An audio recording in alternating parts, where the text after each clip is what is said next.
கொடுத்து, உடம்புல எவ்வளவு பிரச்சனை இருந்தாலும் கர்த்தர் நமக்கு நல்ல சுகத்தை கொடுத்து வாழ்வதற்கு வாழ்க்கையை கொடுத்துருக்கிறார் அல்லவா? 2 கரத்தை உயர்த்தி சொல்லுங்க.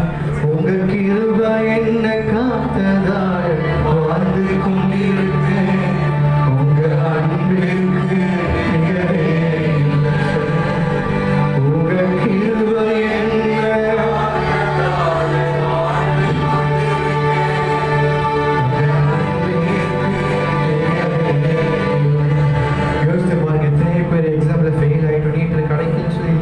சூசைட் பண்ணி செத்து போயிடும். ஆனாலும் எத்தனை பிரச்சனைகள் நம்ம சந்திக்கிறோம், எத்தனை போராட்டத்தை நம்ம சந்திக்கிறோம், நானும் நம்ம வாழ்கிறோமே, அது தேவனுடைய கிருபை தான். தேவத்தை நோக்கி பாசுறே, உங்க கிருபை என்ன தாப்பதால் வாழ்ந்து கொண்டிருக்கேன், உங்க அன்பிற்கு வாய்த்தர சொல்றேன். உங்க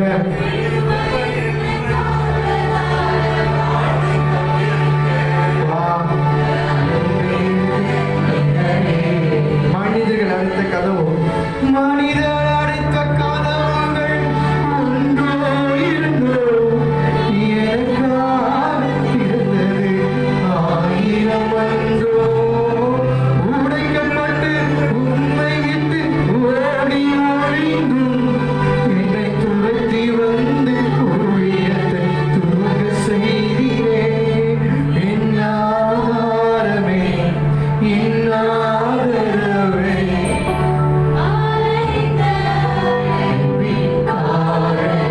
ஆதாரமே, தேவனுடைய ஆதாரமே. நம்ம மனுஷன் எப்படி வாழல,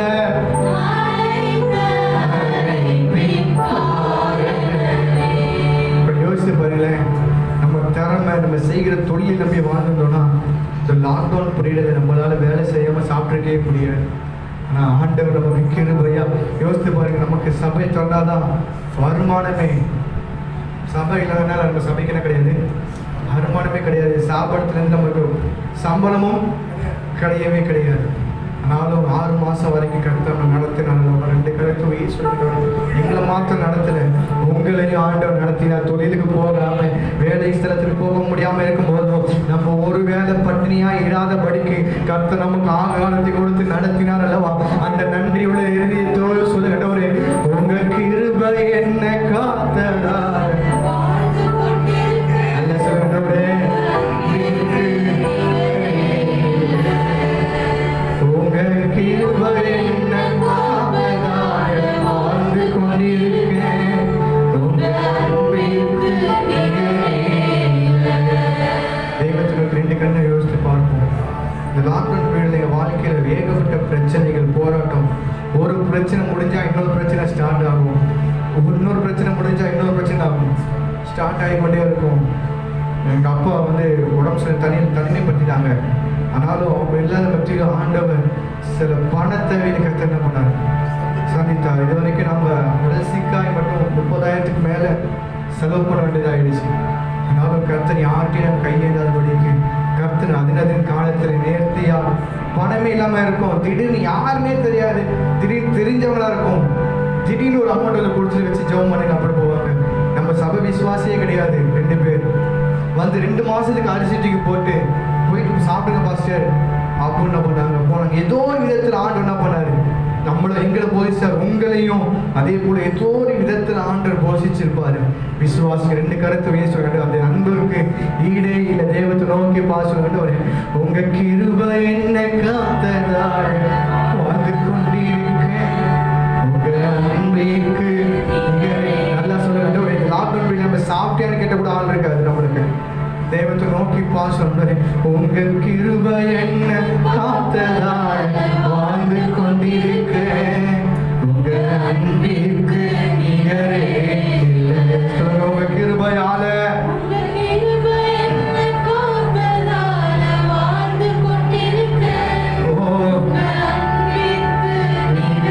அழைத்தவர் நீரோ, உண்மை உள்ளவரே, அழைத்தவர் நீரோ, உண்மை உள்ளவர், என்னை உயர்த்தி வைத்து மேன்மையான திட்டம் கொண்டவர், என்ன வந்தாலும் எது வந்தாலும் தொடர் செய்பவர், என்னை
செய்கைகள் வெளியரங்கமாக இருக்கின்றன. அவை யாவன: 1 விபச்சாரம், 2வது வேசித்தனம், 3வது அசுத்தம், 4வது காம விகாரம், 5வது விக்கிரகாராதனை, 6 வில்லு சூனியம், 7 பகை, 8 விரோதங்கள், 9 வைராக்கியங்கள், 10 கோபங்கள், 11 சண்டைகள், 12 பிரிவினைகள், 13 மார்க்க வேதங்கள், 14 பொறாமைகள், 15 கொலைகள், 16 வெறிகள், 17 களியாட்டுகள். இந்த 17 காரியம் தான் மனுஷனுக்கு உள்ள புதுது. இதை முதல்ல அழிக்கணும். இதெல்லாம் பிதாவினால் உண்டானதா? இல்ல, இது பிதாவினால் உண்டானதல்ல, இது உலகத்திலிருந்து உண்டானவைகள். சரி, 17வது வசனத்தை பார்ப்போம். 16 ஏனெனில் மாம்சத்தின் இச்சையும் கண்களின் இச்சையும் ஜீவனத்தின் பெருமையும் ஆகிய உலகத்தில் உள்ளவைகள் எல்லாம் பிதாவினால் உண்டானவைகள் அல்ல, அவைகள் எல்லாம் உலகத்தில் உண்டானவைகள். நீங்க பாருங்க, முதல்ல என்ன சொல்லிருக்கு? முதல் காரியம் என்ன? மாம்சத்தின் இச்சை, 2வது கண்களின் இச்சை, 3வது ஜீவனத்தின் பெருமை. முதல் காரியத்தை பார்க்கிறப்ப மாம்சத்தின் இச்சை.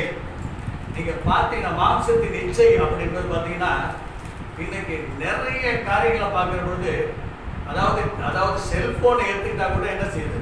மாம்சத்தின் இச்சை வருது. அரைக்குறைய ட்ரெஸ்ஸை போட்டுக்கிட்டு அதை விளம்பரத்தை பார்த்து விளம்பரத்தில் என்ன செஞ்சிடறான்? போட்டுறான். இப்ப இப்படிப்பட்ட காரியங்கள் இது மனுஷன் என்ன செய்யுது? மாம்சத்தை இச்சை, ஒரு இச்சை, விபச்சாரத்துக்கு அதான் காரணம். அதுதான் அதுக்கு முன்னோடியா இருக்குது என்ன? கண். அப்ப மாம்ச இச்சைப்படுவதற்கு கண் உட்படுத்துது. கண் உட்படுத்துறதுனால மாம்சத்துக்கு இயற்கை, அதாவது கிரியேசி நாசப்படுது. அப்ப நீங்க எடுத்து வசீங்க, யோபு புஸ்தகம் எடுத்துக்கொள்ளுங்கள், 31ஆம் அதிகாரம். யோபு 31 1வது வசனம். என் கண்களோடு உடன்படிக்கை பண்ணின நான் ஒரு கன்னிகையின் மேல் நினைப்பாய் இருப்பது எப்படி? அல்லேலூயா. கண்ணோட உடன்படிக்கை பண்ணணும். இன்னைக்கு பண்ணியிருக்கோமா?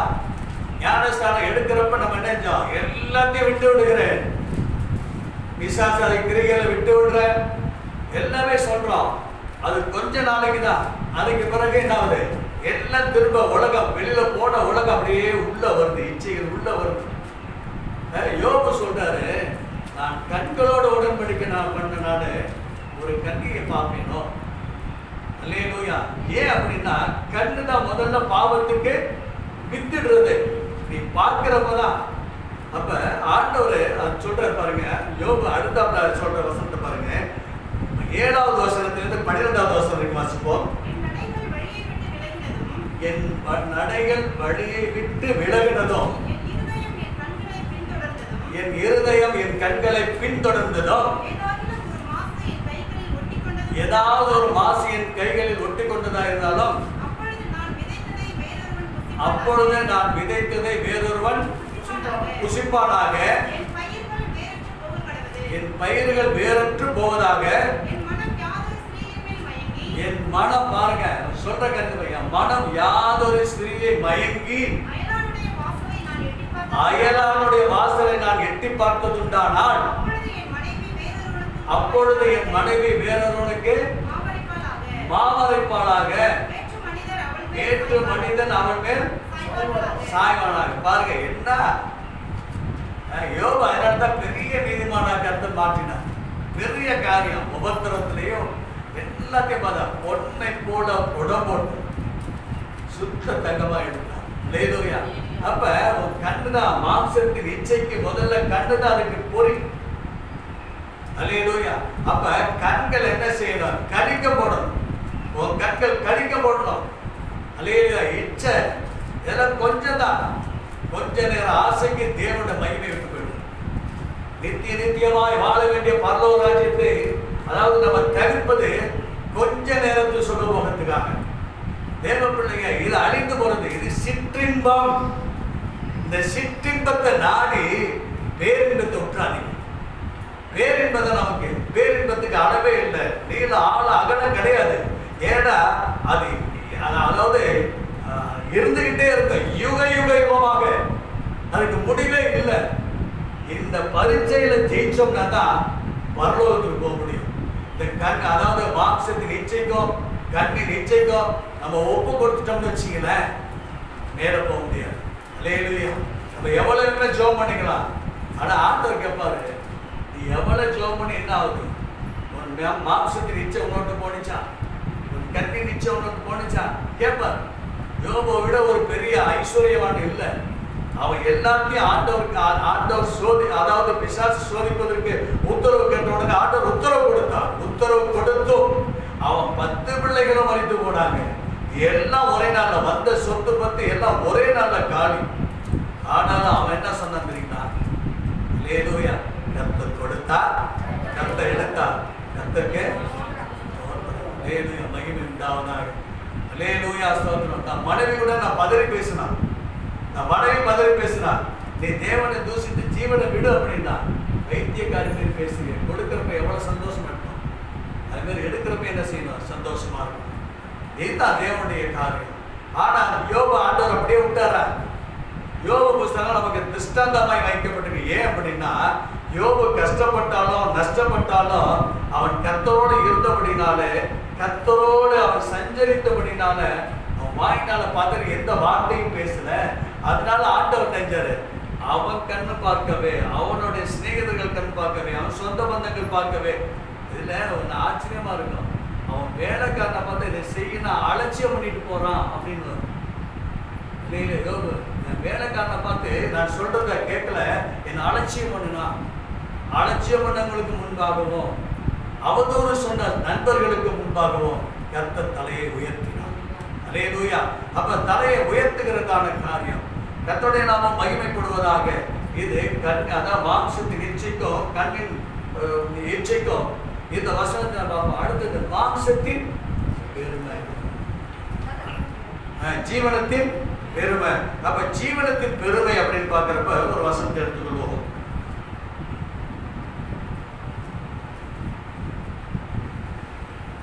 யாக்கோபு புஸ்தகம் 4ஆம் அதிகாரம், யாக்கோபு 4,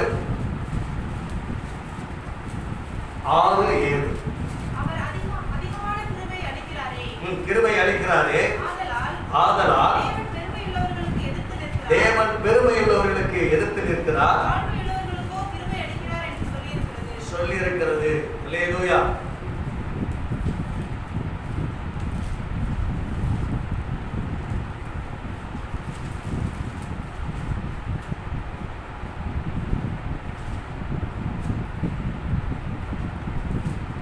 ஏழாவது வசனம், ஆகையால் தேவனுக்கு கீழ்ப்படிந்திருங்கள், பிசாசுக்கு எதிர்த்து நில்லுங்கள், அப்பொழுது அவன் உங்களை விட்டு ஓடி போவான். அல்லேலூயா. தேவனிடத்தில் சேருகிறவர்கள் அப்பொழுது அவர்கள் உங்களிடத்தில் சேருவார். பாவிகளே, இருமனம் உள்ளவர்களே, உங்கள் இருதயங்களை பரிசுத்தமாக்குங்கள். 10வது வசனம், கர்த்தருக்கு தாழ்மைப்படுங்கள், அப்பொழுது. அப்ப இந்த ஜீவனத்தின் பெருமை நான் யார் தெரியுமா? அல்லேலூயா. அதுல என்ன செய்வாங்க, ஒரு பிளாக் இருக்கும், அதை நம்ம ஃபுல் பண்ணிக்கணும். நான் யார் அப்படின்னா ஒரே ஒரு காரியம், நான் தேவனோட பிள்ளைன்னு சொல்லணும். நம்ம அறிவையோ நம்ம படிப்பையோ அதெல்லாம் தேவைப்படுறப்ப சொல்லிக்கலாம். மற்ற எந்த காரியத்தையும் மேன்மைப்படுத்தாத, எதுவுமே வராது, எதுவுமே கூட வரவே வராது. அல்லேலூயா. நம்ம படிப்பு கூட வராது இருக்கிற வரைக்கும் அது. அல்லேலூயா. நல்லா படிச்சவங்க என்ன செய்வாங்க, தேவனை மறந்துட்டு பெரிய படிப்பு படிச்சாலும் எங்க போக முடியாது, வரலாம் போக முடியாது. இங்க இருந்து சந்திர மண்டலத்துக்கு என்ன செய்யறாங்க, போடுறாங்க. அல்லேலூயா. கோள்களை வச்சு விட்டு ராக்கெட்லாம் வச்சு போட்டு அதை பரிசோதிக்கிறாங்க, எல்லாமே செஞ்சாங்க. அப்ப இங்க உட்காந்துட்டு கிட்டத்தட்ட 2 லட்சம் கிலோமீட்டருக்கு அந்தாண்ட இருக்கிற அந்த நிலாவுக்கு போயிட்டு வந்தா கூட தேவனை அறியாத ஒரு ஆள் எங்க போக முடியாது, பரலோகம் போக முடியாது. பெரிய சயின்டிஸ்டா இருக்கலாம், எல்லாமே இருக்கலாம். ஆனா நீ பரலோகத்துக்கு போகணும் அப்படின்னா உன் ஜீவனத்தின் பெருமை என்ன செய்யணும், மாறணும். அல்லேலூயா. ஸ்தோத்திரம். 2ஆம் அதிகாரம் யாக்கோபு 2:19, தேவன் ஒருவர் உண்டு என்று விசுவாசிக்கிறார், அப்படி செய்வது நல்லதுதான். விசுவாசிகளும் விசுவாசித்து நடுங்குகின்றன. அல்லேலூயா. கர்த்தருடைய நாமம் மகிமைப்படுவதாக. பேதுரு 1 பேதுரு 5 அதிகாரம் 5வது வசனம். அந்தபடி மூப்பருக்கு கீழ்ப்படியுங்கள். நீங்கள் எல்லோரும் ஒருவருக்கு ஒருவர் கீழ்ப்படிந்து மனத்தாழ்மையை அணிந்து கொள்ளுங்கள். அப்ப இந்த ஜீவனத்தின் பெருமை ஒரு ஆளு ஆண்டவர் தன்னுடைய வாழ்க்கையில ஒரு ஓமையை சொல்லுவார். லூக்கா சுவிசேஷம் 12ஆம் அதிகாரம் 16 இருந்து 21 வரைக்கும் எடுத்துங்க. லூக்கா எழுதின சுவிசேஷம் 12ஆம் அதிகாரம் எடுத்தாச்சா? வாசிக்கலாம். அதற்கு அவர் மனுஷனே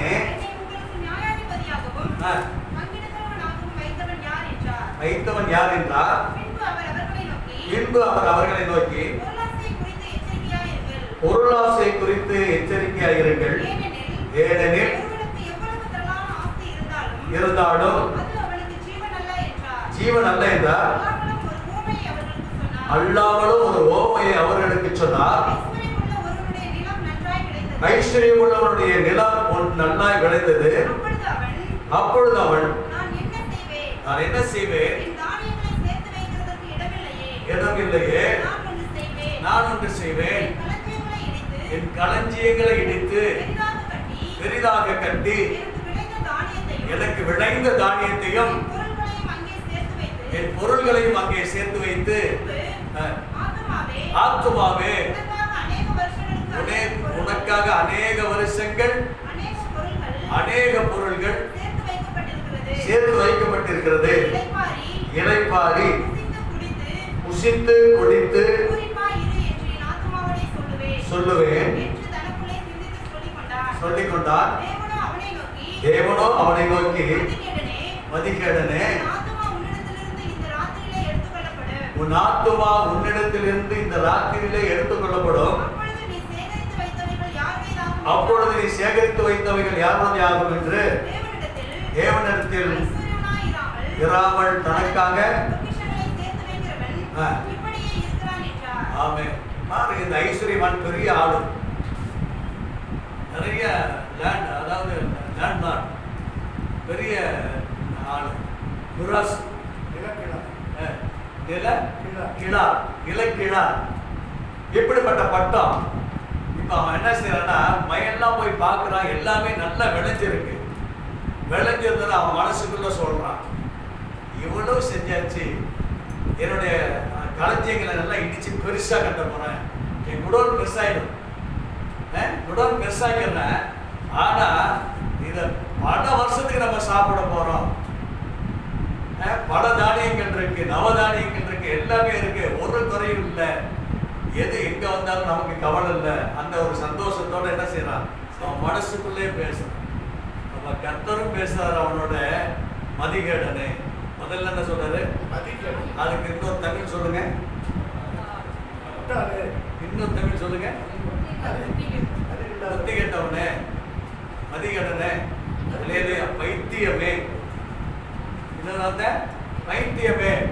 இன்னைக்கு ராத்திரியே நான் என்ன செய்ய போறேன், உன்னை எடுத்துக்க போறோம், ஆத்மாவை எடுத்துட போறேன். நீ சம்பாதிச்சு வச்சிருக்கிறதுலாம் யாருக்கு, யாரு, நீ யாருக்கு சேர்த்து வைக்கிற? அல்லேலூயா. பாருங்க, ஒண்ணுமே இல்லை. நான் காலையில கூட ஒரு நபரை குறித்து எனக்கு நான் சிறு பையனா இருக்கிற பொழுது அங்கே ஒரு பாய், அந்த கடையில் பார்த்தீங்கன்னா எக்கச்சக்கமாக கூட்டம் இருக்கும், பாயசம் தான் கொடுப்பாரு.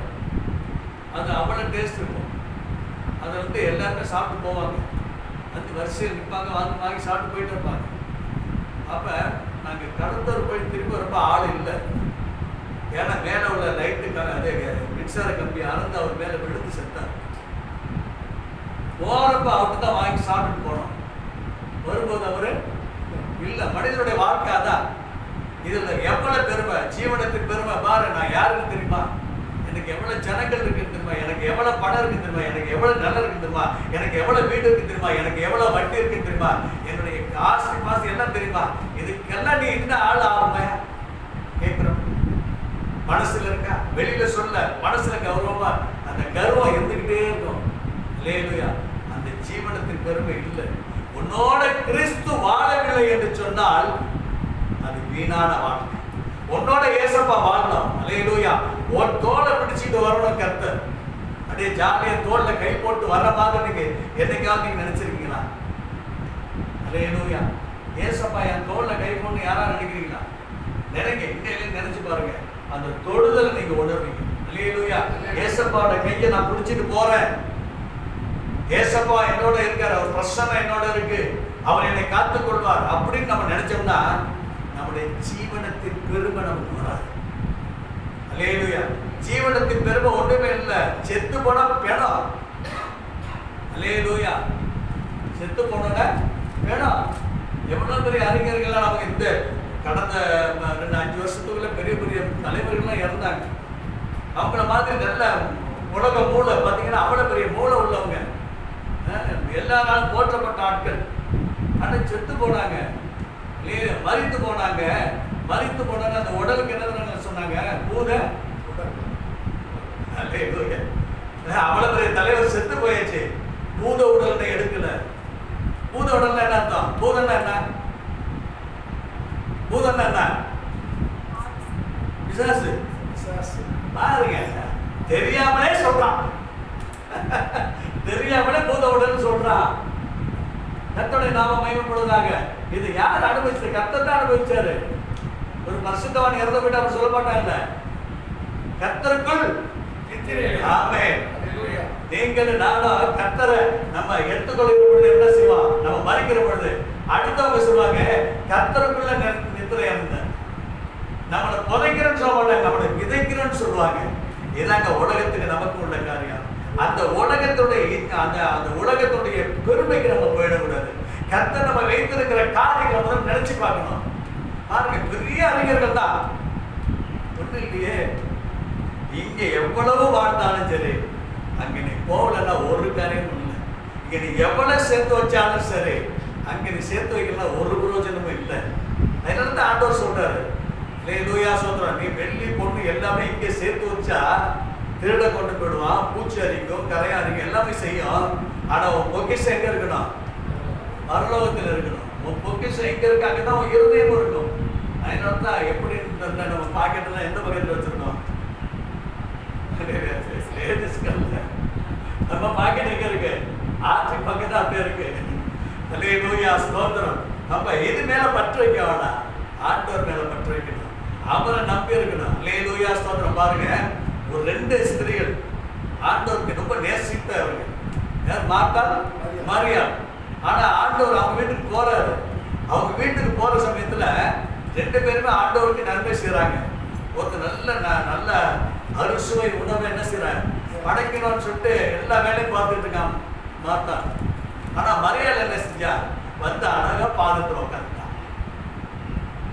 இல்லையா? அப்ப இயேசுகிட்ட எவ்வளவு அன்பு இருந்தா மார்த்தாள் முறையிட முடியும்? ஆண்டவரே, நான் இவ்வளவு கஷ்டப்பட்டு வேலை செய்யறவங்களுக்கு கவலை இல்லையா? அப்ப வீட்டுல 1 நம்பர் இயேசு கிறிஸ்து மார்த்தாள் வீட்டுல ஒரு நம்பரா இருந்தாரு. உங்களுக்கு கவலை இல்லையா? ஏன் நான் கஷ்டப்படுறேன்ல, கவலை இல்லையா? இதை உட்காந்துருக்கா பாரு மரியாள். அல்லேலூயா. பாருங்க, கவலை இல்லாம உட்காந்துட்டான். ஆண்டவர் பதில் சொல்றாரு, மார்த்தாளே மார்த்தாளே, நீ பல காரியத்தை கொண்டு கவலைப்படுற, தேவையானது ஒன்று. அல்லேலூயா. தேவையானது ஒன்று. அத நல்ல பங்கு யார் தெரிஞ்சுக்கிட்டா?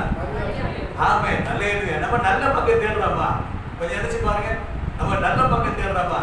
நல்ல பங்கு தேடுவது என்பது கர்த்தருடைய ஐக்கியமா இருக்கணும், கர்த்தருடைய கட்டளைகளை கைக்கொள்ளணும், கர்த்தரோடு சஞ்சரிக்கணும். அல்லேலூயா. நீங்க நினைச்சு பாருங்களேன், நோவா கர்த்தரோடு சஞ்சரித்த மனுஷன்.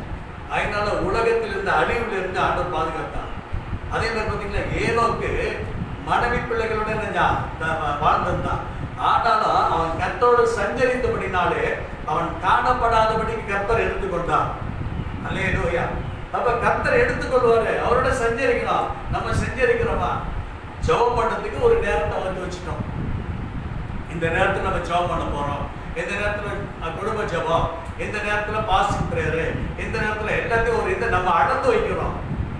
அல்லேலூயா. இதெல்லாம் அளவு ஜெபங்க. உங்க வாய் துதிச்சுக்கிட்டே இருக்கணும், ஒரு நாவு துதிச்சுக்கிட்டே இருக்கணும். எப்ப பார்த்தாலும் நான் ஒருத்தங்களோட பேசணும்னா என் இருதயம் என்ன செய்யணும்? வாய் அவங்களோட பேசணும், என் இருதயம் கர்த்தரை துதிக்கணும். ஆனா இன்னைக்கு மாறி போச்சு. என்ன மாறி போச்சுன்னா, ஆண்டவரை துதிக்கிறோம், நம்ம எண்ணங்கள் வெளியே போயிடும். அல்லேலூயா. ஆண்டவரை துதிக்கிறோம், நல்லா சோத்திரம் பண்றோம், ஆனா நம்முடைய மூளை எங்க போகுது? பாபநாசத்தை எங்க பார்த்தாலும் சுத்துது. அதனாலதான் ஆண்டவர் ஏசாயா தீர்க்கதரிசி சொன்னாரு, தீர்க்கதரிசியை வெளிப்படுத்தினார். என்னன்னா, உங்கள் உதடுகள் என்னை துதிக்கிறது, உங்கள் இருதயமோ தூரமா இருக்குது. அதனாலதான் உங்க ஜெபங்கள் கேட்கப்படல. உங்க ஜெபங்கள் அதனாலதான் கேட்கப்படல. தேவ பிள்ளைகளே, நம்ம ஆண்டவர் சொன்ன மாதிரி இந்த உலகத்தில் உள்ளவைகளில் என்ன செய்யக்கூடாது? அன்பு கூறக்கூடாது. அதனால பொண்டாட்டி வேணா, பிள்ளை வேணா, அது வேணா, இது வேணான்னு கர்த்தர் சொல்லல.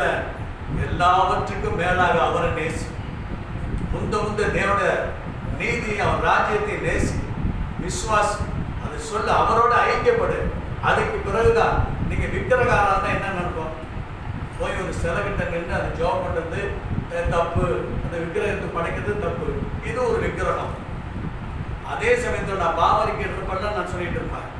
அதே சமயத்துல தேவனை பார்க்கலாம் என் ஜீவன் அதிகமா நேசித்தா, என் ஜீவன் தேவனுக்கு முன்பாக ஒரு விக்கிரகம். அல்லேலூயா. நான் தேவனை நேசிப்பதை பார்க்கலாம் என் மனைவி பிள்ளைகளை அதிகமா நேசித்தா, தேவ சமூகத்துக்கு முன்பாக என் மனைவி பிள்ளைகள் விக்கிரகத்துக்கு சமம்.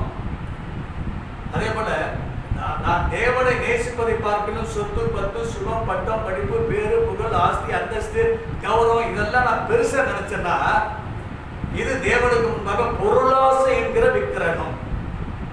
அல்லேலூயா. அப்ப இதெல்லாம் நம்ம விட்டு உதறி தள்ளணும். இதெல்லாம் நமக்கு தேவையில்ல. ஆண்டவர் தருவார். நம்ம நினைக்கிற ஆசீர்வாதத்தை நம்ம பெற்றுக்கொள்ளணும்னு ஆசைப்படாதீங்க. தேவன் கொடுக்கிற ஆசீர்வாதத்தை சுதந்திரத்துக் கொண்டு பாருங்க. நம்ம நினைப்பதற்கும் ஜெபிப்பதற்கும் மேலான காரியத்தை கர்த்தர் நிச்சயமா செய்யலாம். அல்லேலூயா. இதை விட்டுட்டு என்ன செய்யறோம்? உலகத்தில் உள்ளவைகளில் என்ன செய்யறோம்? ஆசைப்படுறோம். அல்லேலூயா. வேதம் சொல்லுகிறபடி உலகத்தில் உள்ளவைகளிலும் அன்பு கூறாதிருங்கள். ஒருவன் உலகத்தில் அன்பு கூர்ந்தால் அவனிடத்தில் பிதாவுடைய அன்பு இல்லை. அப்ப ஆண்டவருக்கு முன்னாடி நம்ம அன்பு கொடுத்தோம்னா இது எல்லாமே நமக்கு ஆண்டவர் கூட்டி கொடுக்கிறார். அல்லேலூயா. அடுத்து பாத்தீங்கன்னா, மாம்சத்தின் நிச்சயம், கண்களின் நிச்சயம், ஜீவனத்தின் பெருமையும் உலகத்தில் உள்ளவைகள் எல்லாம் பிதாவினால் உண்டானவைகள் அல்ல, இவைகள் உலகத்தில் இருந்து உண்டானவைகள். அடுத்து பாத்தீங்கன்னா, உலகமும் அதன் இச்சையும் ஒளிந்து போகும், தேவனுடைய என்றென்றைக்கும் நிலைத்திருப்பான். அல்லேலூயா. கர்த்தருடைய நாமம் மகிமைப்படுவதாக. 2 பேதுரு எடுத்துக்கொள்வோம். 3ஆம் அதிகாரம், 2 பேதுரு 3ஆம் அதிகாரம் சீக்கிரம் வாசிப்போம். 10, 11, 12 ஆகிய வசனம். ஜீவனை விரும்பி நல்ல நாட்களை காண வேண்டும் என்றிருக்கிறவன் பொல்லாப்புக்கு தன் நாவையும் கபடத்திற்கு தன் உதடுகளையும் விலக்கி காத்து பொல்லாப்பை விட்டு நீங்கி நன்மை செய்து சமாதானத்தை தேடி அதை பின்தொடர கடவன். ஆமென். 2 பேதுரு 3ஆம் அதிகாரம் 10வது வசனம். கர்த்தருடைய நாள் வரும், அப்பொழுது வானங்கள் மடமடை என்று அகற்றுவோம், பூதலங்கள் வெந்து உருகிப்போம், பூமியின் அதில் உள்ளவைகள் அது கிரியெல்லாம் எரிந்து அழிந்து போகும். அல்லேலூயா. 11 இப்படி எல்லாம் அழிந்து போகிறதா இருக்கிறபடினால் நீங்கள் எப்பொழுதும் எப்படிப்பட்ட பரிசுத்த நடக்கையையும் தேவ பக்தி உள்ளவர்களுமாய் இருக்க வேண்டும். தேவனுடைய நாள் சீக்கிரமாய் வரும்படிக்கு மிகுந்த ஆவலோடு காத்திருங்கள். அந்த நாளில் வானங்கள் வெந்து அழிந்து பூதலங்கள் எரிந்து உருகிப்போம். அவருடைய வாக்குத்தத்தத்தின்படியே நீதி வாசமாய் இருக்கும், புதிய வானங்களும் புதிய பூமியும் உண்டாகும் என்று காத்திருக்கிறோம். இதுதான் இந்த கடைசி நாள்ல நம்ம பார்த்துக்கிட்டு இருக்க வேண்டிய காரியம் தான். அல்லேலூயா. அப்ப உலகமும் அதை இச்சையெல்லாம் செய்யும், ஒளிந்து போகும். தேவனுடைய சித்தத்தின்படி செய்கிறவனோ எவனோ அவன் என்ன சொல்றான்? என்றென்றைக்கும் நிலைத்திருப்பான். அல்லேலூயா. கர்த்தருடைய நாமம் மகிமைப்படுவதாக. 13-14 அவருடைய வாக்குத்தத்தத்தின்படியே நீதி வாசமாயிருக்கும். 14 பிரியமானவர்களே, காத்திருக்கிற நீங்கள் நல்ல பாருங்க, கரையற்றவர்களா பாவம் அல்லாதவர்களும் விடை அதாவது தவறு செய்யாதவர்களும் ஆகி சமாதானத்தோட அவர் சந்நிதியில் காணும்படி. ஆமா, எப்ப வருகிறது? திருடன் வருகிறதை போல அவருடைய வருகிறது எப்பன்னே தெரியாது. நீங்க நினைச்சு பாருங்களேன், நம்ம வாழ்க்கை எல்லாமே பரிசுத்தமா வாழ்ந்துட்டோம் நினைச்சீங்க. இந்த நாள் வரைக்கும் பரிசுத்தமா வாழ்ந்துட்டேன் நானு. இதுக்கு பிறகு ஒரு பெரிய பாவத்தில் விழுந்துறேன். ஒரு பாவத்துல விழுந்த பிறகு அடுத்த நாள் எனக்கு மரணம் வந்துச்சுன்னா, இத்தனை நாள் சேர்த்து வச்சது என்ன பரலோகத்துக்கு கொண்டு போமா? அந்த கடைசி நேரத்தில் செய்த பாவம் என்ன நரகத்துக்கு கொண்டு போமா?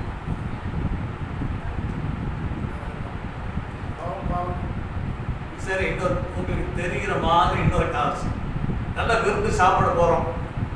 இலக்கறி எல்லாம் வச்சு எல்லாச்சும் வந்தாச்சு, எல்லாம் வச்சாச்சு. எல்லாத்தையும் வச்சு கொஞ்சோண்டு அசிங்கத்தை வச்சா சாப்பிடுவோமா? என்ன செய்வான்? தூக்கி போடுறோம். அதான் வாழ்க்கை. நீ பாவம் செய்யாம வாழ்க்கை கடைசி நேரத்துல பாவம் செஞ்சுட்டீங்கன்னா போறது நரகம்.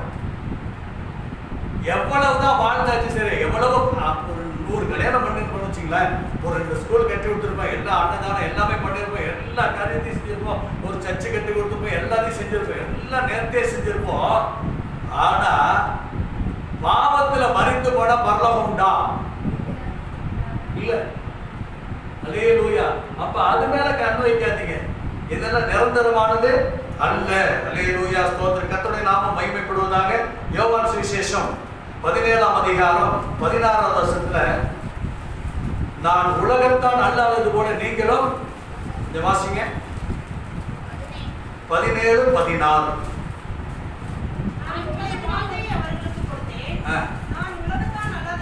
நான் உலகத்தான் அல்லாதது போல அவர்களும் உலகத்தார் அல்ல. ஏன்னா ஆண்டவரை பின்பற்றுறவங்க உலகத்தார் அல்ல. நான் உலகத்தான் அல்ல. அல்லேலூயா. அதே போல என்னை பின்பற்றுறவங்க உலகத்தான் அல்ல அப்படின்றார். அல்லேலூயா. 1 கொரிந்தியர் 2ஆம் அதிகாரம் நம்ம என்ன பெற்றுக்கொள்ள வேண்டும் அப்படின்னு பாத்தீங்கன்னா, 1 கொரிந்தியர் 2ஆம் அதிகாரம் 12ஆவது வசனம். நாங்களோ உலகத்தின் ஆவியை பெறாமல் தேவனால் எங்களுக்கு அருளப்பட்டதை அறியும்படிக்கு தேவனிடத்திலிருந்து வருகிற ஆவியை பெற்றிருக்கிறோம். உலகத்தில் உள்ள ஆவி நமக்கு தேவை. உலகத்தில் உள்ள ஆவிகள்லாம் அந்த 17 பாவங்களை கொண்டு வர்ற ஆவி. அது பிதாவினிடத்திலிருந்து வர ஆவிதான் நம்ம பரலோகத்தில் கொண்டு வரோம். அதான் பரிசுத்த ஆவி. அல்லேலூயா. நேற்று போன வாரத்தில் 100 ஆவிகள் 50 ஆவிகளை குறித்து இங்க ஜபத்தில் நடத்தினார். 100 ஆவிகள், அசுத்த ஆவிகள் 100. இந்த ஆவிகளை குறித்து பேசினார். அப்ப உலகத்தில் உண்டான ஆவிகள் என்ன செய்யும்? பரலோகத்துக்கு கொண்டு போவார். பரலோகத்தில் பிதாவினிடத்திலிருந்து வருகிற ஆவியானவர் நம்மளை பரலோகத்துக்கு கொண்டு போவார். அவர்கிட்ட செம்மையாய் வழி நடத்துவார். அல்லேலூயா, ஸ்தோத்திரம். உலக ஆவிகள் நம்ம செய்யாது. 1 தீமோத்தேயு 6ஆம் அதிகாரம் 7ஆவது வசனம். 1 தீமோத்தேயு 6:7. உலகத்திலே நாம் கொண்டு வந்ததும் இல்லை, இங்கிருந்து ஒன்று நான் கொண்டு போவதும் இல்லை என்பது. ஒன்னும் கொண்டு வரல, ஒன்னும் கொண்டு போகல. அல்லேலூயா. மகா அலெக்சாண்டர் நினைக்கிறேன், எல்லாத்தையும் செஞ்சுட்டு கடைசியில் ஒண்ணுமே இல்லைன்னு சொல்லி சவப்பெட்டிக்கு வெளியில கையை விரிக்கி வச்சுட்டு போனான். அல்லேலூயா. பாருங்க, ஒன்னும் கொண்டு வரல, ஒன்னும் கொண்டு போக முடியாது. அல்லேலூயா. போற பாருங்க, பிறந்த ரூபத்துக்கு எல்லாம் அண்ணாக்கு என்னன்னு அறுத்துருவாங்களாம். அதுக்கப்புறம் தான் கொண்டுட்டு போவாங்க. ஒண்ணுமே இல்லை. அதனால அந்த உலகத்து மேல நம்ம பற்று வைக்க வேணாம். ஆண்டவர் மேல பற்று வைக்கிறது. உலகத்தை நமக்கு ஆள கொடுப்பாங்க. அல்லேலூயா. நம்ம எடுத்தோம்னா சுமப்போம். அல்லேலூயா. நம்ம செய்யணும்னா சுமப்போம். அவர் கொடுத்த ஆளுகை செய்ய வைப்பார். அல்லேலூயா. கர்த்தருடைய நாமம் மகிமைப்படுவதாக. அடுத்து 1 யோவான் 4 அதிகாரம் 4 வசனம். 1 யோவான் 4:4. பிள்ளைகளே, நீங்கள் தேவனால் உண்டாயிருந்து அவர்களை ஜெயித்தீர்கள். ஏனெனில் உலகத்தில் இருக்கிறவனிலும். ஆமென், அல்லேலூயா. அப்ப உலகத்தை நம்ம ஜெயிக்கிறவர்களா கர்த்தர் வச்சிருக்கார். உலகத்தை ஜெயிக்கணும். அப்ப உலகத்தை ஜெயிக்கிறதுனா யாரு? உலகத்தில் உள்ள ஆவி வராது. உலகத்தில் உள்ளவனை பார்க்கல என்னில் இருக்கிறவர் பெரியவர். நமக்குள்ள இருக்கிற ஆவியானவர், நமக்குள்ள இருக்கிற இயேசப்பா. அப்பதான் இந்த உலகத்தை நம்ம ஜெயிக்க முடியும். அல்லேலூயா. கர்த்தருடைய நாமம் மகிமைப்படுவதாக. 5ஆம் அதிகாரம் 4வது வசனம். 5:4. தேவனால் பிறப்பதெல்லாம் உலகத்தை ஜெயிக்கும். நம்மளுடைய விசுவாசமே உலகத்தை ஜெயிக்கிற ஜெயம். அல்லேலூயா. அப்ப அந்த 17வது வசனத்துக்கு நம்ம பார்க்கிறோம். உலகத்திலும் உலகமும் அதன் இச்சையும் ஒழிந்து போவோம். தேவ சித்தத்தின்படி செய்கிறவனோ என்றென்றைக்கும் பிழைப்பான். இந்த ஆசீர்வாதம் எப்ப? இந்த உலகத்தை நம்ம மறக்கணும், இந்த உலகத்தை வெறுக்கணும். அல்லேலூயா, ஸ்தோத்திரம். அவரை பற்றி கொள்ளணும். அவரை பற்றி கொண்டாதான் நமக்கு ஆண்டவர் நிரந்தரமான ஒரு ஆசீர்வாதத்தை தருவார். இங்கேயும் நம்ம ஐஸ்வரனா வைப்பாரு, அங்கேயும் ஐஸ்வரனை மாற்றுவார். அல்லேலூயா. இங்க நம்ம ஞானத்தின்படி, நம்முடைய புத்தியின்படி, நம்ம சம்பாதியத்தின்படி இதெல்லாம் சொத்து பத்துக்கெல்லாம் சேர்த்து வச்சோம்னு வச்சுக்கிறேன், அதை நம்ம சுமக்கிறவர்களா இருப்போம். ஆளுகை செய்ய முடியாது. ஆனா அவர் நமக்கு கொடுக்கிறாச்சுங்க. அவர் நம்ம வீடை கொடுத்தாருன்னா நம்ம அனுபவிப்போம். அவர் காரை கொடுத்தாருன்னா நம்ம அனுபவிப்போம். அவர் கொடுக்கறத நம்ம அனுபவிக்க வைப்பாரே ஒழிய சுமக்க வைக்க மாட்டார். நான் கொஞ்சம் தெளிவா சொல்றேன். ஒரு 100 பவுன் நகை வச்சிருந்தாங்கன்னா வீட்டில் வைப்பாங்கடா. லாக்கர் வச்சாங்க. லாக்கருக்கு எவ்வளவு பணம் கட்டணும்? இப்ப யார் சுமக்கிறாங்க? வாங்கிட்டு அதுக்கு பணம் கட்டுறோம். நல்லா நினைச்சு சாதாரண ஒரு சின்ன இது விளக்கம் தான். இப்ப 100 பவுன் செயின் மட்டும் இருக்கு, இதெல்லாம் இருக்கு. உடனே கொண்டு போய் சேஃப்டிக்காக வைக்கிறோம். ஒரு மாசத்துக்கு எப்படி 500 ரூபா கட்டுமா? ஏதோ தெரியல சம்திங். அப்ப என்ன செய்யறோம்? அல்லேலூயா. சில சமயத்தில் என்னாச்சு, லாக்கருக்கு இதாயிடும். சில சமயத்தில் சொல்லாம பண்ணா நம்பர் தெரியாது, ஒன்றும் தெரியாது. நம்ம பின் சந்ததி என்ன செய்யும்? எடுக்கிறதுக்கு படாத பாடுபடும், சுமக்கிறது. அதே ஆண்டவர் கொடுத்தாருன்னா, நீங்க அப்போஸ்தலர் காலத்தில் நீங்க படிச்சீங்கன்னா, அப்போஸ்தலர் பாதத்தில் என்ன செஞ்சாங்க? கொண்டு வந்து வெள்ளியை கொண்டையும் வச்சாங்க. எனக்கு தெரிஞ்ச ஒரு ஃபாதர், தனிஷ்ராசன் பேரு, அவரு காணிக்க காசெல்லாம் கொண்டு வந்து கீழே போட்டு உட்காந்துருப்பாரு. யாரும் வந்தாங்கன்னா அப்படி எழுந்திரிச்சு அந்த நோட்டு மேல பணத்து மேல தான் நடந்து போவார். உடனே நடந்து போவார். கும்போணம் டைசஸ் இருந்தால் பெரிய இது, அவ்வளவு பணம் இருக்கும். போய் நடந்து போவார். யாராவது கேட்டாங்கன்னா அள்ளி இப்படி குடிச்சு போயிட்டு இருப்பாரு. அதாவது அவங்க சொந்தக்காரங்களுக்கு எல்லாருக்கும் எதிரி. அவர் சொந்தக்காரங்களுக்கு எதிரி. ஏழை எளியவங்க வந்து எதாவது கேட்டாங்கன்னு வச்சுக்கலாம், அப்படி அள்ளி கொடுப்பாரு. அப்ப அவங்க பாதத்துல எனக்கு அப்பெல்லாம் எனக்கு ஞாபகம். அப்பெல்லாம் நான் என்ன நினைச்சேன்னா, காணிக்க காசு இப்படி பண்றாரு அப்படின்னு. அப்பெல்லாம் எனக்கு அப்போஸ்தலர் பண்ணி அவ்வளோ நான் படிக்கல. அல்லேலூயா. படிச்ச பிறகுதான் தெரியுது, அப்போஸ்தலருடைய பாதத்துல வெள்ளியும் பொன்னையும் காணிக்கை கொண்டு வச்சாங்க அப்படின்னு. அல்லேலூயா. அப்ப நம்ம அனுபவிப்பதற்காக கர்த்தர் கொடுப்பார். அல்லேலூயா. கர்த்தருடைய நாமம் மகிமைப்படுவதாக. கடைசியாக ஒரு வசனம், வெளிப்படுத்துற விசேஷம் 21ஆம் அதிகாரம் 26, 27. கணத்தையும் அதற்குள்ளே கொண்டு வருவார்கள். பொய்யையும் பிரவேசிப்பதில்லை. ஆட்டுக்குட்டியானவரின் ஜீவ புஸ்தகத்தில் எழுதப்பட்டவர்கள் மாத்திரம் அதில். ஆமென், அல்லேலூயா. உலகத்தாருடைய மகிமையும் கனத்தையும் அதற்குள்ளே கொண்டு வருவார்கள். நான் யார் தெரியுமா? டாக்டர் பட்டம் வாங்கியிருந்தேன்.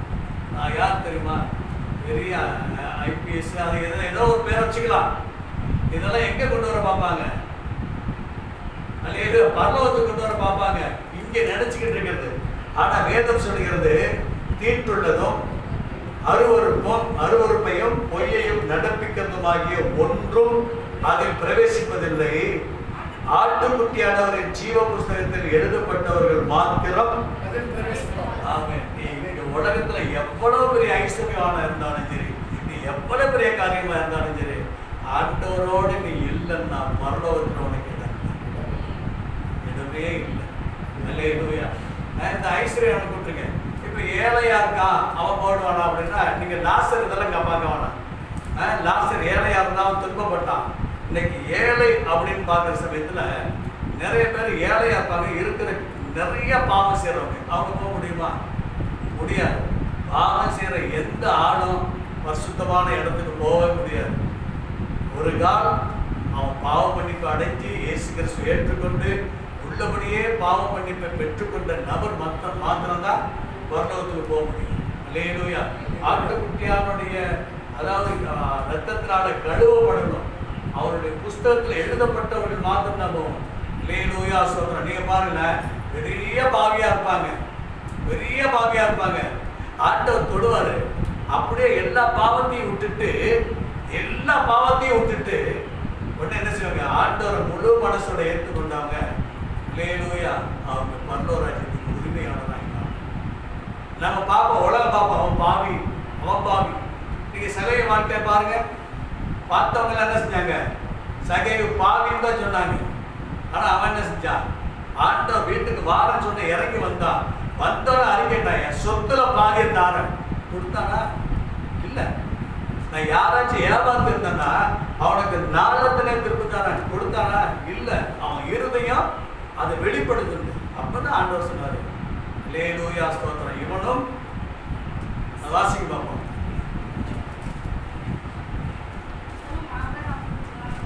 ஆபிரகாமின் குமாரனா இருக்கிறானே. அல்லேலூயா. அப்ப குற்றப்படுத்தினவர்கள் என்னாச்சு? முகத்துல கவி. நான் நிறைய ஜெபம் பண்ணுவேன், சொல்லாதீங்க. அதை செய்ய காட்டணும். உங்களுக்கு ஆண்டோருக்கு இருக்கணும். அல்லேலூயா. உலகம் பார்க்கிற பேர் ஜெபம் பண்ண வேணும். அல்லேலூயா சொல்றான். நான் ஒரு நபரோட பேசிட்டு இருக்கேன் அப்படின்னா என் இருதயம் ஆண்டவரோட பேசிக்கிட்டே இருக்கணும். அப்பதான் பாவத்துல விழுந்துட மாட்டோம், இல்லைன்னா பாவத்துல விழுந்துடும்.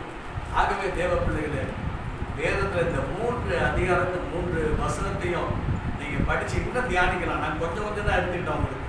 ஆண்டவர் நாம மகிமைப்படுவதாக. நம்ம கர்த்தருக்குள்ள நம்ம கிடைக்கு வருவோம். உலகம் படிட்டு அல்லேலூயா ஸ்தோத்திரம். அவருடைய வருகையில நம்ம எடுத்துக்கொள்ளப்பட்டவர்களா இருக்கணும். ஒரு காலம் நம்ம முந்துவோம் என்று சொன்னார். அல்லேலூயா ஸ்தோத்திரம். அவரோட நம்ம கூட வருவோம்.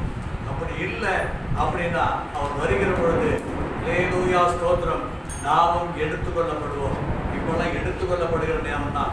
அல்லேலூயா. கடைசி காலத்துல வந்துட்டோம். அல்லேலூயா. கடைசி காலம். ஓ ரேபாலா ரேபா கபா. 3வது ஆராதனை நம்ம கடந்து கொண்டிருக்கிறோம். தேவ பிரசன்னம் நம்மை கூடி இருக்குன்னு சொல்லி நான் விசுவாசிக்கிறேன். ஒரு நல்ல ஒரு ஆராதனையில் கர்த்தர் நம்மை வழி நடத்தினார். கர்த்தருடைய நாம மகிமைப்படுவதாக. இந்த நாளில் கூட நம்ம தியானிக்க போகிற வசனத்தை கொஞ்சம் எடுத்துக்கொள்வோம். 1 யோவான் புஸ்தகம்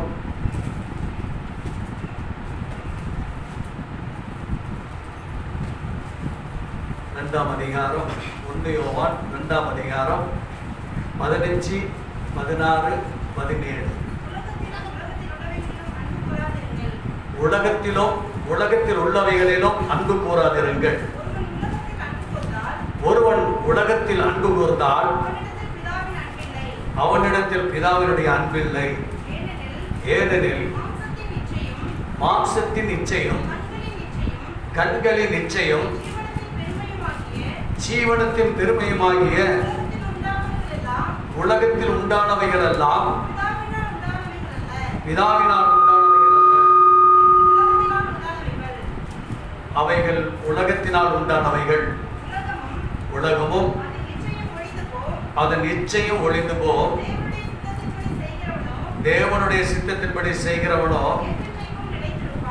என்றென்றைக்கும் நிலைத்திருப்பான். கர்த்தருடைய நாமம் மகிமைப்படுவதாக.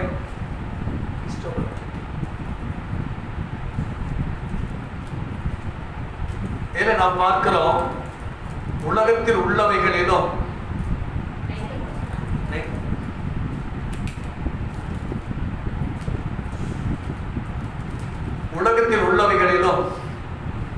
அன்பு கூறக்கூடாது. உலகத்தில் உள்ளவைகளிலும் என்ன செய்யக்கூடாது? அன்பு கூறக்கூடாது. ஒருவன் உலகத்தில் அன்பு கூர்ந்தால் கூர்ந்தால் அவனிடத்தில் பிதாவுடைய அன்பு இல்லை. அப்ப உலகத்திலையும் உலகத்தில் உள்ளவைகளிலும் அன்பு கூறக்கூடாது அப்படின்னு போட்டிருக்கு. அடுத்த வசனத்தை பார்க்கிற பொழுது, ஏனெனில் மாம்சத்தினுடைய இச்சையும் கண்களின் இச்சையும் ஜீவனத்தின் பெருமையும் உலகத்தில் உண்டானவைகள், ஆனால் பிதாவினிடத்தில் அது உண்டாகல அப்படின்னு சொல்லப்பட்டிருக்கு. 17வது வசனம் பார்க்கிறப்ப, உலகமும் அதன் இச்சையும் ஒளிந்து போ, தேவனுடைய சித்தத்தின்படி செய்கிறவனோ என்றென்றைக்கும் நிலைத்திருப்பான். கர்த்தருடைய நாமம் மகிமைப்படுவதாக. உலகத்தில் உள்ளவைகளிலும் அன்பு கூறாதிருங்கள். யாராவது இப்படி இருக்க முடியுமா? உலகத்தில் உள்ளவைகளும் அன்பு கூறாம இருக்க முடியுமா? அல்லேலூயா. ஆனா வேதம் சொல்லுகிறது, இதுல அன்பு கூறாதீங்க. ஏன் அப்படின்னா, ஒருவன் உலகத்தில் அன்பு கூர்ந்தால் அவனிடத்தில் பிதாவுடைய அன்பு இல்லை. இது என்ன காரணம் அப்படின்னா, குறிப்பிட்டு ஒரு எடுத்துக்காட்டா சொல்ற வச்சுங்களேன். நம்ம ஜெபம் பண்ணிக்கிட்டே இருக்கோம், நம்ம ஜெபம் பண்றோம், திடீர்னு நம்ம பிள்ளை ஓடுது விழுந்துடுது வச்சுங்க, ஜெபத்தை என்ன செய்வோம்? சின்ன எக்ஸாம்பிள் அதான், விட்டுட்டு உடனே போய் பார்ப்போம். அது இல்லை, நம்ம வீட்டுல இருந்து யாராவது மார்க்கெட்டுக்கு போறாங்கன்னு வச்சுங்களேன், நம்ம ஜெபம் பண்ணிட்டு இருப்போம். ஒரு பொருள் வாங்கணும், அவங்க போறதுக்கு முன்னாடி ஜெபத்தை நிப்பாட்டிட்டு போய் இந்த பொருள் வாங்கிட்டு வாங்க அப்படின்னு நம்ம சொல்லுவோம். அப்ப கர்த்தருடைய நாமம் மகிமைப்படுவதாக. அப்ப இது எதை குறிக்குது அப்படின்னா, முந்த தேவனுடைய ராஜ்யத்தையும் அவருடைய நீதி, அவருடைய ராஜ்யத்தையும் நீதியும், ஆமென், அதை தான் பார்க்கணும். அப்ப நமக்கு முதல் கட்டளை ஆண்டவர் என்ன கட்டளை கொடுத்திருக்காரு அப்படின்னா, முதல் கட்டளை என்ன? என்னையின்றி உங்களுக்கு தேவர்கள் உண்டாயிருக்கணும். இரண்டாவது கட்டளை விக்கிரகாராதனை செய்யக்கூடாது. அல்லேலூயா. அப்ப அதே உபாகமத்துல 6ஆம் அதிகாரத்துல 4வது வசனம் சொல்லுகிறது, இஸ்ரவேலே கேள், உன் தேவனாகிய கர்த்தர் ஒருவரே கர்த்தர், அவரை உன் முழு இருதயத்தோடும் முழு ஆத்துமாவோடும் முழு பலத்தோடும் அன்பு கூறுவாயாக. அப்ப அந்த அன்பு கூறுதல் இருக்கிறதான்னு பார்க்கணும். அப்ப அவரை நம்ம அன்பு செய்யாம, ஆண்டவர் கொடுத்தது, நமக்கு கொடுத்த காரியத்தை அன்பு செய்யறது, அதுக்கு முக்கியத்துவம் கொடுக்கிறது தான் இப்படி செய்யக்கூடாதுன்னு சொல்லப்படுது. அல்லேலூயா. இதுல பாப்போம், உங்களுக்கு ஒரு 2 வசனத்தை தரேன். 2 கொரிந்தியர் புத்தகம் எடுத்துக்கொள்ளுங்க, 4ஆம் அதிகாரம். 2 கொரிந்தியர் 4ஆம் அதிகாரம் 18வது வசனம்.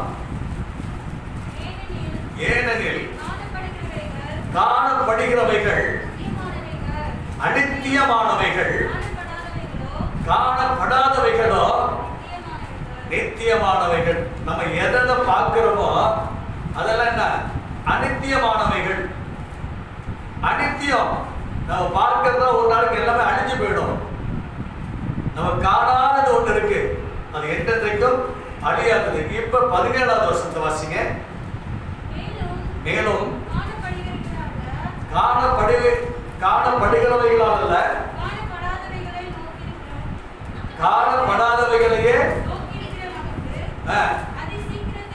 அதி சீக்கிரத்தில் நீங்கும்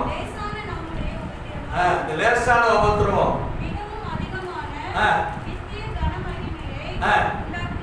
உண்டாக்குகிறது. ஆகவே அதாவது நம்ம காண்கிறத பார்க்க கூடாது, நம்ம காணாத ஒரு காரியம் இருக்குது, அதை நம்ம நோக்கி பார்க்க வேண்டும். அல்லேலூயா. அதிலே பாருங்க, 5ஆம் அதிகாரம் 1-2 ஆகிய வசனங்கள் எடுத்துக்கொள்வோம். இம்மைக்குரிய கூடாரமாகிய நம்முடைய வீடு அழிந்து போனாலும் தேவனால் கட்டப்பட்ட கைவேலை இல்லாத நித்திய வீடு பரலோகத்தில் நமக்கு உண்டு என்று அறிந்திருக்கிறோம். அல்லேலூயா. கர்த்தருடைய நாமம் மகிமைப்படுவதாக. ஏன் அப்படின்னா 2வது வசனம் சொல்லுது, ஏனெனில் இந்த கூடாரத்திலே நாம் தவித்து நம்முடைய பரம வாசஸ்தலத்தையும் தரித்துக் கொள்ள மிகவும், ஆமென், அல்லேலூயா. அப்ப இந்த உலகத்தையே நம்ம பார்த்துக்கிட்டே இருக்கிறோம். உலகத்தில் உள்ள ஆசாபாசங்களுக்கு பார்க்க முடியவில்லை, அதுக்கு மேல வாஞ்சை இல்லை. இந்த உலகத்திலேயே நம்ம என்ன செய்யறோம், எல்லாத்தையும் பார்க்கிறோம். எனக்கு அது வேணும் இது வேணும் கர்த்தர் நம்ம வற்புறுத்தி கேட்கிறோமே ஒழிய தேவனுடைய அன்பை என்னைக்கு ருசிச்சு இருக்கிறோம்? அல்லேலூயா. தேவனுடைய அன்பை ருசிக்கிற பொழுதுதான், தேவனுடைய அன்பிலே மகிமைப்படுகிற பொழுதுதான் அவருடைய தனி ஒரு டேஸ்ட். நம்ம உலகத்திலே பாத்தீங்க, உலக காரியத்தை சுத்தி சுத்தி சுத்தி வந்துட்டு தான் இருப்போம். ஆனா இந்த உலகத்தினுடைய வாழ்க்கையை நம்ம பார்க்கிறப்ப 90வது சங்கீதத்துல ஒரு மனிதனுடைய வாழ்க்கை அப்படின்றது 70 வயசு, வெள்ளத்தின் மிகுதில 80 வயசு. அதுல மிஞ்சி இருக்குது என்ன? சஞ்சலம். இதுதான் மனிதனுடைய வாழ்க்கை. அப்ப இந்த வாழ்க்கைக்கு நம்ம என்ன செய்யறோம்? முக்கியத்துவம் கொடுத்துட்டு வரப்போகிற வாழ்க்கையை நம்ம நினைக்காம இருக்கிறோம். இதுதான் ஆண்டவராகிய தேவன் இந்த காரியத்துக்காக சொல்ற பாருங்க. கலாத்தியர் புத்தகத்துங்க, அப்ப உலகம் எதுல அடங்கி இருக்கிறது அப்படின்னு பாக்குறப்ப அது மாம்சத்தின் கிரியையில இருக்கிறது. 5ஆம் அதிகாரம், கலாத்தியர் புஸ்தகம் 5ஆம் அதிகாரம் எடுத்துக்கொள்ளுங்க. எடுத்தவங்க 19, 20, 21 ஆகியோர். அவை யாவன? விபச்சாரம், வேசித்தனம், அசுத்தம், காம விகாரம், விக்கிரகாராதனை, வில்லுசூனியம், வகைகள், விரோதங்கள், வைராக்கியங்கள், கோபங்கள், சண்டைகள், பிரிவினைகள், மார்க்க வேதங்கள், பொறாமைகள், கொலைகள், வெறிகள், கடியாட்டுகள் முதலானவைகளே, இப்படிப்பட்டவைகளை செய்கிறவர்கள் தேவனுடைய ராஜ்யத்தை என்று முன்னே நான் சொன்னது போல இப்போதும் உங்களுக்கு சொல்லுகிறேன். இந்த 17 சரக்கு தான் உலகத்தினுடைய காரியத்திலே இருக்கிறது. இந்த உலகம் இத்தனை போட்டு மூடிட்டு இருக்குன்னா சரீரத்தை, அதாவது மாம்சத்தின் கிரியைகள், இந்த உலகத்திலிருந்து உண்டானவைகள். நீங்க பாருங்க, ஆண்டவர் வந்து ஆதாமை உண்டாக்கி அவனுக்கு இந்த ஏற்ற துணைவியை கர்த்தர் உண்டாக்கினார். ஆச்சா, ஏற்ற துணைவியை உண்டாக்கி அவன் என்ன செஞ்சாரு? பழுகி பெருகுங்கள் என்று சொல்லி ஒரு பெரிய ஆசீர்வாதத்தை கொடுத்தான். ஆனா அவனுக்கு என்ன ஆச்சு? அவனுக்கு இந்த உலகத்தின் மேல ஒரு இச்சையை வரவழைச்சு, நீங்கள் தேவர்களை போல ஆகலாம் அப்படின்னு சொன்ன அந்த கனியினுடைய விருட்சத்தினுடைய கனியை சாப்பிட்டு ஆகலான்னு சொன்ன உடனே அவன் என்ன செஞ்சான்? ஏவான் உடனே பறிச்சான், சாப்பிட்டான். அவன் பார்க்கிறப்ப அது பார்வைக்கு